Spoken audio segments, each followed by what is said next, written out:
আজ শেয়ার করব একদম রসে ভরা নরম তুলতুলে সুজির পুলি পিঠে। খেতে কিন্তু এতটাই সুস্বাদু যে একবার খেলে প্রতিদিনই মনে হবে এই রেসিপিটাই তৈরি করে খাই এই শীতের সময়। বাড়িতে যদি হঠাৎ অতিথি চলে আসে, একদম অল্প সময়ে কোনো রকম ঝামেলা ছাড়াই এই রেসিপিটি তৈরি করে তাদের দেবেন, খেয়ে কিন্তু প্রশংসা করবেই।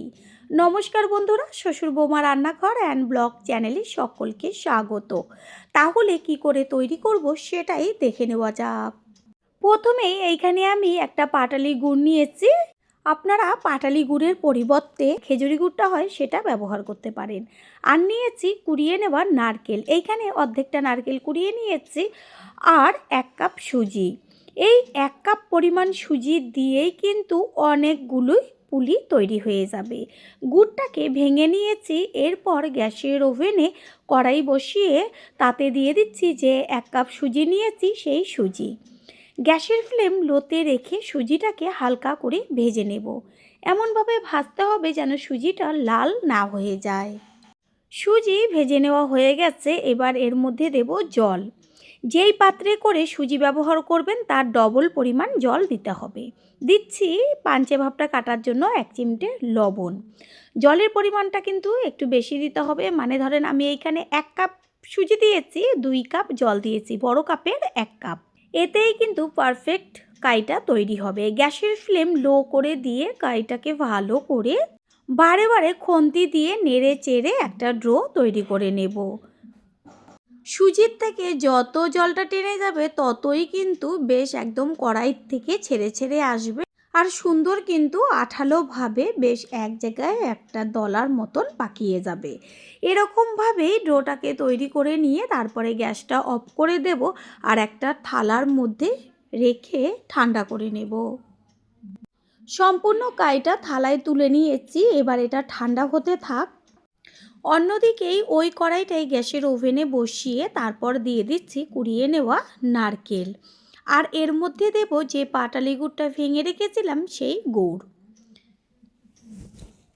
গ্যাসের ফ্লেম লোতে রেখে এবার গ্যাসটা অন করে দিয়ে তারপর খুন্তি দিয়ে নারকেলের সাথে গুড়টাকে মিশিয়ে নিয়ে একটু 2 থেকে 3 মিনিট হলেই কিন্তু গুড়গুলো গলতে শুরু করবে, যেহেতু পাটালি গুড় একদমই নরম।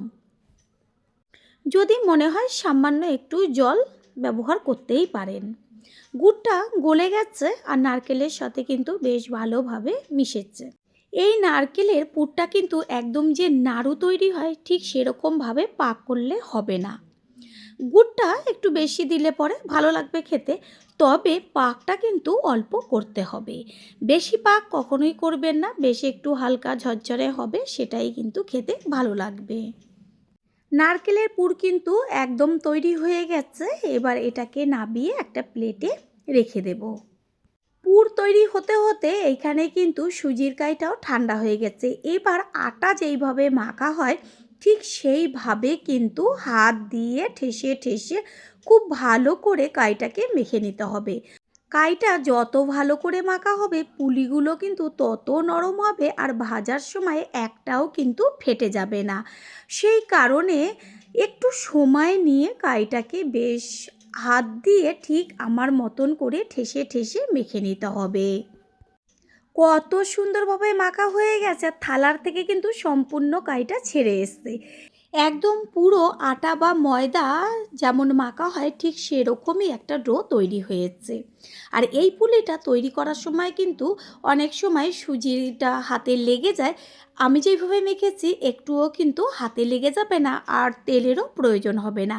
যদি আপনাদের পুলি তৈরি করার সময় হাতে লেগে যায় তাহলে একটু হাতে সাদা তেল মাখিয়ে নেবেন, তাহলে খুব সুন্দরভাবে তৈরি হয়ে যাবে। এবার ছোট ছোট একদম লেচি করে নেব। চালের গুঁড়োর কাই দিয়ে তো পুলি তৈরি করে খেয়েছেন, তবে একদিনের জন্য হলেও যারা সুজির পুলি খাননি অবশ্যই কিন্তু তৈরি করবেন।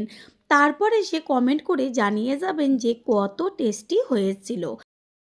লেচিগুলো তৈরি করা হয়ে গেল, এবার হাতের তালুর মাঝখানে রেখে 2 হাত দিয়ে পাকিয়ে নেব। 1 কাপ সুজি দিয়ে কতগুলো পুলি তৈরি হবে সেটা তো দেখাই যাচ্ছে।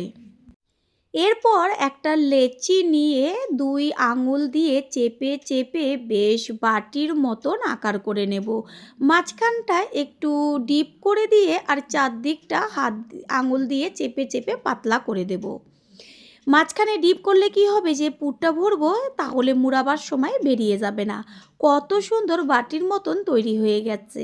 এবার চামচে করে কিছুটা পুর নিয়ে আস্তে করে মাঝখানে চামচের পেছনটা দিয়ে ঠেসে ঠেসে তারপর দুই পাশের মুখটাকে একসাথে আটকে দিয়ে একদম চেপে সমান করে দেব। তারপর আপনারা আপনাদের পছন্দ অনুযায়ী ডিজাইন করে নিতে পারেন।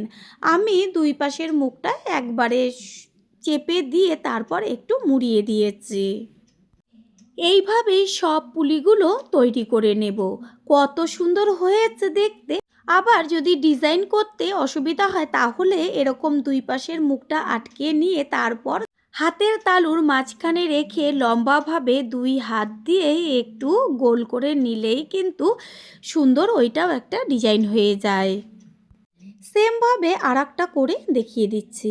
লেচিটাকে হাতে নিয়ে তারপর দুই হাতের আঙ্গুল দিয়ে বেশ চেপে চেপে বাটির আকার করে মাঝখানটা ডিপ রেখে তার মাঝখানে পুর চামচ দিয়ে দিয়ে আঙুলটা দিয়ে পুরটাকে একটু চেপে দিয়ে দুই মুখটা একসাথে করে আটকে দিতে হবে।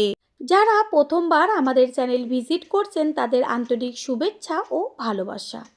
আমাদের রেসিপিগুলো যদি ভালো লেগে থাকে সাবস্ক্রাইব করে দেওয়ার অনুরোধ রইল ও পাশে থাকা বেল আইকনে ক্লিক করলে পরবর্তী ভিডিওগুলো সবার আগে আপনাদের কাছে পৌঁছে যাবে। এইভাবে সমস্ত পুলিগুলো তৈরি করে নিয়ে ফিরে আসছি। সব পুলিগুলো তৈরি হয়ে গেছে। গ্যাসের ওভেনে কড়াই বসিয়ে তাতে দিয়ে দিয়েছি সাদা তেল, আর সাদা তেলের পরিমাণটা একটু বেশি দিতে হবে। গ্যাসের অন্য ওভেনে আর একটা কড়াই বসিয়ে তাতে দিয়ে দিয়েছি জলের মধ্যে দিচ্ছি 1 কাপ চিনি।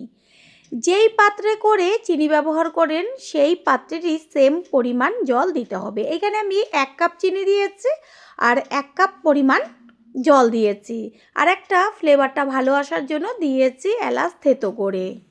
গ্যাসের ফ্লেম হাই করে দিয়ে তেলটা ভালো করে গরম করে নিয়ে তারপরে একটা করে পুলি গরম তেলে ছেড়ে দেব।